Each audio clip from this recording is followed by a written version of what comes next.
45년 전 12명이 지하실에서 출발을 했습니다. 그것이 오늘의 영안교회의 현 주소입니다. 지금 오늘 이 시간이 하나님의 은혜입니다. 하나님의 축복입니다. 그리고 여러분 한 분 한 분의 헌신과 희생과 땀과 눈물이 여기에 스며 있습니다. 오늘 45주년을 기념하는 지금 1부, 2부, 3부 예배실에 다 들어올 수가 없어가지고 그냥 예배 드리는 겁니다.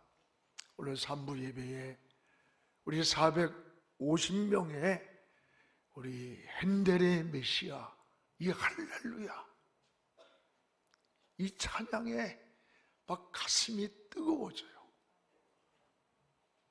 450명의 우리 45주년을 기념하는 450명의 이 할렐루야, 이 찬양, 하나님께 큰 영광을 돌렸습니다. 하나님께 감사드리고 여러분께 감사를 드립니다.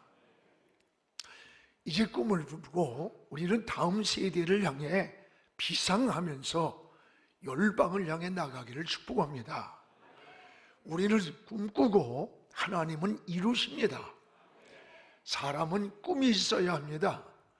꿈은 내일에 대한 희망입니다. 꿈을 품고 사는 사람은 시간이 흘러갈수록 미래가 밝아집니다. 반면에 꿈이 없는 사람은 시간이 흘러갈수록 삶이 불안하고 무의미해지는 것입니다. 꿈은 생명이요 희망입니다. 꿈은 마치 유정란과 같습니다. 유정란과 무정란의 차이는 생명이 있느냐 없느냐입니다. 유정란은 어미달기 21일만 품고 있으면 병아리가 나옵니다. 그러나 무정란은 썩어버립니다. 얼마나 오래 품었느냐가 중요한 게 아니고 그 안에 생명이 있느냐 없느냐가 중요한 것입니다. 바로 꿈은 우리의 환경을 바꾸고 사람을 변화시키고 세상을 변화시키는 에너지와 힘이 되는 거예요. 그래서 작가는 훌륭한 작품을 만들기 위해 꿈을 꾸고, 또 사업가는 더 좋은 사업을 위해서 꿈을 꾸고, 젊은이는 앞날의 미래를 위해 꿈을 꾸고, 정치가는 더 좋은 정치를 하기 위해 꿈을 꿔야 합니다. 성경은 꿈이 있는 백성이 흥한다고 했습니다. 특히 우리 젊은이들은 꿈이 있어야 합니다. 그래서 10대는 꿈을 꾸고 20대는 꿈을 준비하고 30대가 되면 영향력을 발휘하라, 이런 말이 있습니다. 그런데 요즘 시대가 참 어둡고 혼란합니다. 그럼에도 불구하고 우리는 꿈을 잃지 말아야 돼요. 또 꿈이 있어야 합니다. 나라도 꿈이 있어야 하고 교회도 꿈이 있어야 되고 가정도 꿈이 있어야 합니다. 환자가 희망을 잃는 순간에 온몸에 면역 기능이 떨어진답니다. 그래서 병이 급속도로 악화가 된다는 거예요. 우리는 실패가 있어도 꿈을 잃지 않아야 돼요. 가난해도 이로서는 꿈을 꿔야 하고, 병들었어도 하나님이 회복해 주실 믿음을 가지고 꿈을 꿔야 되는 겁니다.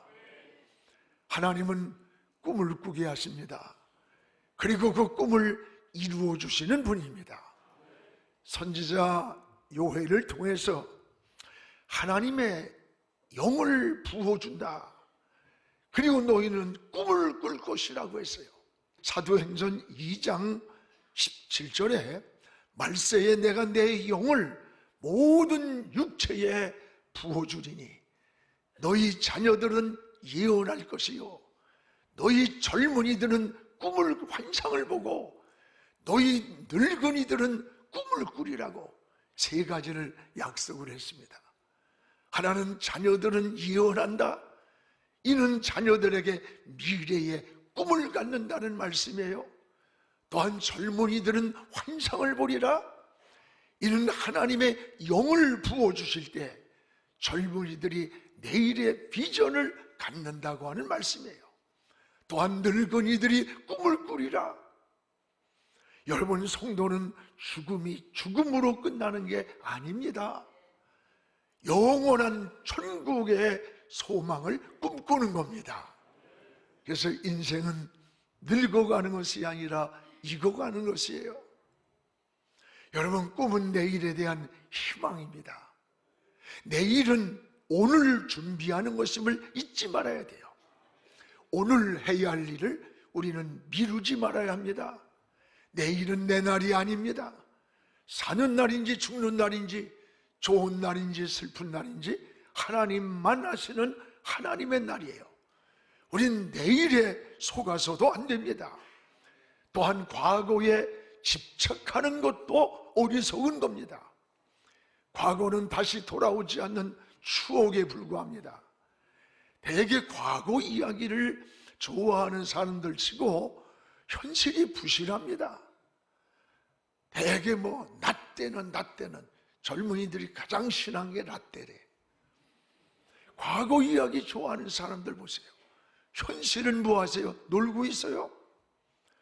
우리에게 중요한 것은 오늘입니다. 지금입니다. 하나님은 과거를 묻지 않습니다. 내일에 대한 책임도 묻지 않습니다. 오늘 이 시간 어떻게 살고 있느냐가 중요한 겁니다. 오늘 여러분 최선을 다하십시오. 오늘 바로 사는 것이 중요합니다. 항상 기회는 지금이라고 생각해야 돼요. 우린 예수 믿을 수 있는 기회도 지금입니다. 기도할 수 있는 시간도 지금입니다. 전도할 수 있는 기회도 지금이고, 어떤 일을 결단하는 시간도 지금이 돼야지 내일이 되어서는 안 되는 거예요. 또한 다음 세대를 세우는 일도 지금입니다. 다음 세대를 잘 세워야 미래가 있어요. 그래서 우리는 코로나를 지나오면서도 우리 성도들이 마지막 인생을 떠날 때에 자기 주어진 것에 얼마를 100분의 1% 자식에게 99%를 유산으로 줄지라도 이 사회를 위해서, 우리가 하나님 나라를 위해서, 다음 세대를 위해서 드리자고 했어요. 100억을 준비하고 있어요. 여러분, 나라도 다음 세대를 어떻게 세워야 할 것인가 고민을 해야 할 때, 그런데 지도자들이 자기 이익만을 생각하고 나라가 어떻게 됐는지, 외교가 어떻게 됐는지, 안보가 어떤지 무너지든 너무 관심이 없는 것 같아요. 참 기가 막힌 그런 오늘의 현실입니다. 오늘 용안교회에서 우리 성경적 세계관을 가진 젊은이들에게 정치, 경제, 사회, 문화, 교육 각 분야에 인물을 배출해 나가는 이런 꿈을 가지고 오늘 45주년을 준비하기를 축복합니다. 오늘 말씀은 이스라엘 백성들이 이 바벨론에서 포로 생활에서 꿈을 이뤘습니다. 세월이 지나도 희망이 보이질 않습니다. 몹시 절망하고 좌절하고 낙심하고 있었습니다. 하나님은 이런 모습을 이미 아시고 희망과 꿈을 주시는 메시지, 무엇보다도 과거는 잊어버리라는 거예요. 따라합시다. 과거는 잊어버리라. 오늘 18절을 우리 같이 한번 읽겠습니다. 너희는 이전 일을 기억하지 말며 옛날 일을 생각하지 말라. 여기에 두 가지 이전 일이, 옛적 일이라는 말이 나와요. 이전 일과 옛적 일은 과거를 말해. 이런 일은 기억도 하지 마라. 과거는, 옛적 일은 생각하지도 말라는 거예요. 오늘 여러분, 기독교의 역사관이 뭔 줄 압니까? 미래지향적인 거예요. 과거의 영광에 집착하는 것도 아니고 과거에 함몰되는 것도 아닌 거예요. 미래를 바라보고 나가는 것, 이것이 여러분 기독교 역사가 아닙니다. 지금 이스라엘 백성들이 바벨론에서 이제 빠져나왔습니다. 이제 70년의 바벨론 포로 생활에서 고통스럽고 아픈 기억들이 얼마나 많았겠어요. 이런 쓴 기억들, 괴로웠던 기억들이 그들의 삶을 절망하게 만들었던 거예요. 여러분, 이런 과거에 발목이 잡히면 전진하지를 못하는 거예요. 여러분, 그 시대에 70년의 바벨론 생활의 트라우마예요. 해방이 되었어도 그들은 과거에서 벗어나질 못하는 거야. 하나님은 이들을 향해서 16절에 내가 바닷 가운데 길을 만든 하나님이야. 너희를 애굽에서 건져낸 하나님이야. 내가 앞으로 너희들을 위해서 더 큰 역사를 이룰 것이다. 이전 일을 기억하지도 말고 옛적 일을 생각하지도 말라는 거예요. 쓴 기억들을 버리라는 겁니다. 그렇습니다. 여러분, 과거의 집착은 우리 인생이 살아가는데 굉장한 전진의 장애물이 되는 거예요. 그래서 바울도 빌립보 3장 13절에 나는 아직 잡은 줄로 여기지 않고 미래지향적입니다. 오직 뒤의 것은 잊어버리고 과거는 잊어버리고 저 앞에 있는 푯대를 잡으려고 지금도 달려간다는 거예요. 이게 사도 바울의 황홀에서 고백한 거예요. 여러분, 쓴 기억들은 이제 빨리 잊어버리시기를 바랍니다. 믿음은 과거가 아닙니다. 미래지향적입니다. 여러분, 그런데 마귀는 자꾸 우리 마음속에 유익되지 않는 과거에 함몰시키는 거예요. 과거의 쓴 기억들을 생각나게 만들고, 그래서 자신감을 꺾어놓고 분노하게 만들고 절망하게 만들고 삶을 우울하게 만드는 거예요. 원수마귀에게 속지 않기를 축복합니다. 너희는 이전 일을 기억도 하지 말아라. 옛적 일을 생각하지도 말라. 여러분, 쓴 기억이 있습니까? 하나님 앞에 진실이 고백하면 다 용서해 주시는 거예요. 기억도 안 하시는 하나님이에요. 하나님은 기억도 안 하는데 자꾸 여러분 되씹으면 하나님이 야, 나 잊어버렸는데 네가 얘기하니까 생각난다 그러신다고. 다 지워버리고 이제부터 과거에 얽매이지 말고 현재와 미래를 향해 전진하는 우리 영안의 식구들 되기를 주의 이름으로 축복을 합니다. 또 하나는 미래를 꿈꾸는 자, 바로 미래를 꿈꾸는 자가 그 시대 역사의 주인공이 된다는 것을 알아야 돼요. 오늘 19절을 우리 같이 한번 읽겠습니다. 보라, 내가 새 일을 행하리니 이제 나타날 것이라. 너희가 그것을 알지 못하겠느냐. 반드시 내가 광야의 길을 사막에 강을 내리라. 보라, 내가 새 일을 행하리라. 이제 나타날 것이라. 너희가 그걸 알지 못했느냐. 반드시 내가 광야의 길을 사막에 강을 내리라. 미래에 꿈꾸는 자예요. 앞을 바라보는 자. 이 사람이 그 시대 역사의 주인공이라는 겁니다. 그렇습니다. 하나님은 우리의 미래를 약속하십니다. 광야의 길을 만든다. 사막에서 강물을 내어 마시게 할 것이라. 오늘 바벨론 포로에서 빠져나온 이들을 향해서 주시는 미래의 꿈이에요. 힘을 얻고 용기를 얻고 비상하라는 거예요. 하나님은 전능하신 분입니다. 하나님이 주시는 희망의 끈을 놓치지 않기 바랍니다. 의사가 끝이라고 해도 하나님이 살려주면 사는 거예요. 세상이 다 사방이 막혀있는 것 같아도 하늘이 열려있는 거예요. 안 될 것 같은 일도 하나님이 하시면 되는 거예요. 믿음 속에 항상 꿈이 있어야 되고 소망이 있어야 되는 겁니다. 보라, 내가 새 일을 행하리라. 꿈을 주시는 거예요. 우리는 아무리 어려워도 동굴로 들어가는 게 아니에요. 터널을 지나는 거예요. 동굴은 들어갈수록 끝이 오고 절망이 오지만 터널은 인내하고 들어가면 새로운 세계가 열리는 거예요. 어떤 일을 하다가 어려움이 있고 여러분이 힘들어서 절망하지 마세요. 실패라고 하지 마세요. 인생을 실패라고 하면 창조적인 생각이나 의욕이 나오질 않아. 또 하나의 시험이라고 생각하세요.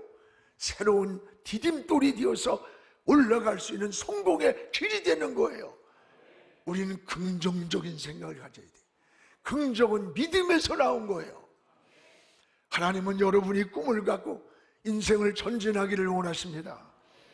그래서 하나님은 아브라함을 축복하실 때에도 동서남북을 바라봐라.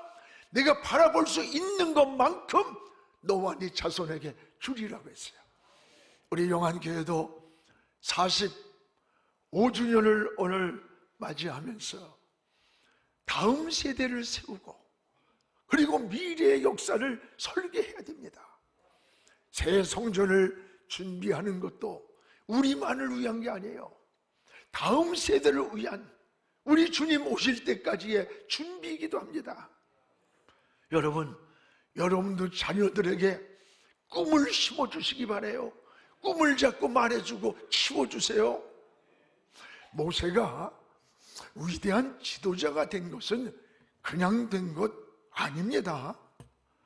여러분, 그의 어머니 요게벳이 젖을 먹이면서 민족 정신을 심어줬기 때문입니다.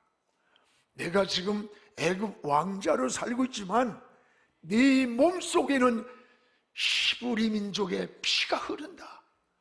너는 지금 저 애굽인들에게 노역을 하고 신음하고 있는 저 히브리 민족이 바로 내 민족이야.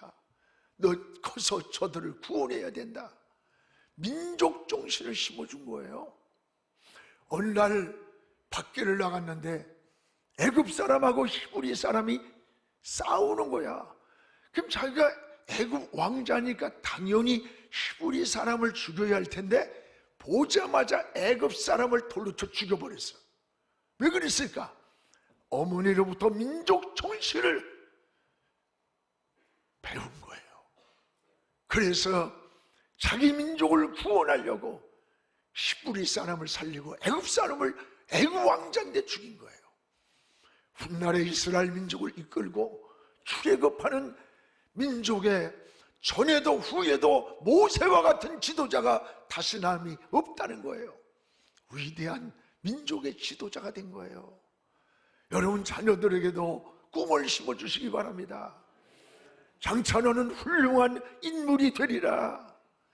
너는 훌륭한 사업가가 되리라. 너는 훌륭한 교육가가 되리라. 너는 훌륭한 정치가가 되리라. 올라같이 썩어 빠진 그런 정치가 그런 인간들 말고 나라의 역사와 미래를 꿈꾸고 키워갈 수 있는 훌륭한 정치가가 되리라. 여러분 하나님 앞에 훌륭한 목사가 되리라는 이런 꿈을 키워주시기 바랍니다. 여러분의 가슴 속에도 꿈틀거리는 꿈이 있기를 축복합니다. 이제 우리는 어떻게 그리스도인은 사느냐? 사는 방법이 뭐냐? 오늘 21절에 하나님의 영광을 위해 살아야 되는 거예요. 따라서 하나님의 영광, 이것이 우리는 삶의 목적이 되어야 되는 겁니다. 오늘 21절을 함께 읽겠습니다. 이 백성은 내가 나를 위하여 지었나니 나를 찬송하게 하려 함이라. 이 백성은 내가 나를 위하여 지었나니. 여러분, 이 백성은 하나님을 위해서 창조하셨다는 거예요. 궁극적인 삶의 목적을 우린 하나님께 둬야 되는 겁니다. 그래서 소요리 문답 1문이 뭔지 알아요? 인간을 지은 목적이 뭐냐? 하나님이 영광 받으시려고 인간을 지었다고 그랬습니다. 그렇습니다. 고린전서 10장 31절에 그런즉 너희가 먹든지 마시든지 무엇을 하든지 하나님의 영광을 위하여 하라. 먹든지 마시든지 내가 무엇을 하든지 하나님의 영광을 목표로 해서 인생을 살라는 거예요. 오늘 말씀도 이 백성을 나를 위해서 지었다. 그렇다면 지으신 이를 위해서 사는 것이 가장 가치 있게 사는 거예요. 오늘 여러분의 삶의 우선순위를 어디에 둡니까? 하나님께 정하시기 바랍니다. 내가 무엇을 하든지 하나님과의 관계를 우선순위에 두는 것이 바로 신앙입니다. 많은 인생의 문제들이 너와 나의 관계가 아닙니다. 하나님과 나와의 관계라는 것을 잊지 말아야 돼요. 영적으로 깨닫고 보면 하나님과 나와의 관계가 뒤틀릴 때 생기는 수직적인 문제라는 것을 알게 됩니다. 삶이 막히고 어려움을 당할 때에도 신앙에 눈을 뜨고 보십시오. 하나님과의 관계가 막혀 있을 때 모든 것이 막히는 거예요. 그래서 나라가 재앙이 올 때도, 전염병이 돌 때에도 너희가 내 얼굴을 찾으면 내가 하늘에서 듣고 그 일을 해결해 준다는 약속 아닙니까? 오늘 하나님과의 영적으로 건강하지 못하면 가정도 생활도 건강한 삶을 누리지 못하는 거예요. 왜 불행한 삶인가 물으면 하나님과의 관계가 막혀있는 경우가 많습니다. 하나님과 나와의 관계가 청명하지 못하면 삶이 흐리고 인생도 어두워집니다. 너와 나의 관계 이전에 우린 하나님과 관계가 바로 될 때에 바로 거기에 문제에 해답이 보이는 겁니다. 여러분, 하나님은 손에 다림줄을 잡고 계신다고 했습니다. 아모스 7장 7절에 보면 하나님이 다림줄을 잡고 서 있는 모습을 환상 가운데 아모스가 보는 거예요. 다림줄이 뭡니까? 다림줄은 저기다 못을 받고 줄을 내리고 쇠를 줄을 달아요. 그래서 모든 기준을 삼는 걸 다림줄이라고 그래. 여러분, 우리가 아무리 실력이 있고 기술이 좋아도 벽돌을 쌓는데 2m, 3m를 눈대중으로 쌓으면 반드시 그 벽돌은 휘어진답니다. 다림줄이란 기준이 있어야 돼요. 오늘 우리가 살아가는 인생의 기준이 본질적으로 어디에 있느냐? 하나님이 다림줄이라 했어요. 다림줄.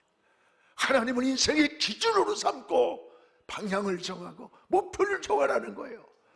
여러분이 어떤 인생의 선택을 하든지 진로를 결정하든지 하나님이 다림줄이 되어서 기준을 정하고 하나님이 인생의 머릿돌이 되어서 방향을 정할 때 인생이 흔들리지 않는 거예요. 가치관이 흔들리지 않는 거예요.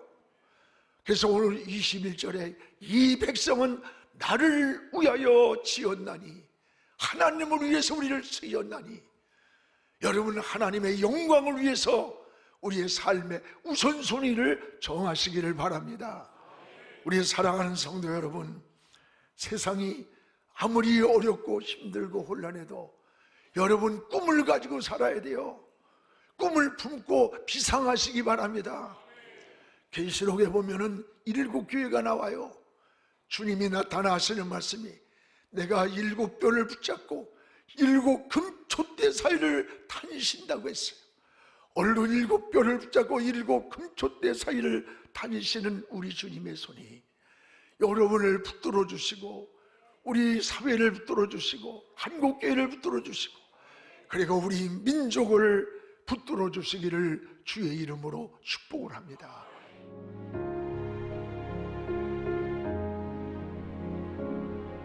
지금은 선교 헌금 시간입니다. 이 예배를 통해 삶 가운데 은혜와 회복이 충만하시길 간절히 기도합니다.